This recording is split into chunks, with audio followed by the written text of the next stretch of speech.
નમસ્કાર, સત્યમેવ જયતે લાઈવ ન્યૂઝમાં આપનું સ્વાગત છે। વડોદરા જિલ્લાના ડેસર તાલુકામાં ખાણ ખનીજ વિભાગે ગેરકાયદેસર ખનન સામે મોટી કાર્યવાહી હાથ ધરી છે।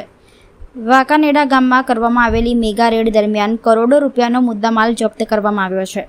આ કાર્યવાહીએ સમગ્ર વિસ્તારમાં ખનન માફિયાઓમાં ફફડાટ ફેલાવી દીધો છે। ડેસર તાલુકાના વાંકાનેડા ગામમાં ખાણ ખનીજ વિભાગની ટીમે ગેરકાયદેસર ખનન ચાલતું હોવાની બાતમીના આધારે મેગા રેડ પાડી હતી। દરોડા દરમિયાન ખનન માટે ઉપયોગમાં લેવાતા 2 હિટાચી મશીન અને 3 ડમ્પર સહિત અંદાજે 1,60,00,000 રૂપિયાથી વધુનો મુદ્દામાલ જપ્ત કરવામાં આવ્યો છે।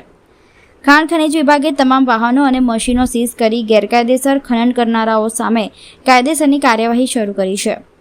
સમગ્ર મામલે વધુ તપાસ પણ હાથ ધરવામાં આવી છે, જેથી આ ગેરકાયદેસર પ્રવૃત્તિ સાથે સંકળાયેલા અન્ય લોકોની પણ માહિતી મેળવી શકાય।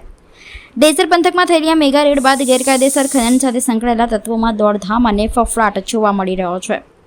ખાણ ખનીજ વિભાગે સ્પષ્ટ સંદેશ આપ્યો છે કે ગેરકાયદેસર ખનન કોઈપણ સંજોગોમાં ચલાવી લેવામાં નહીં આવે અને આવી પ્રવૃત્તિઓ સામે કડક કાર્યવાહી યથાવત રહેશે।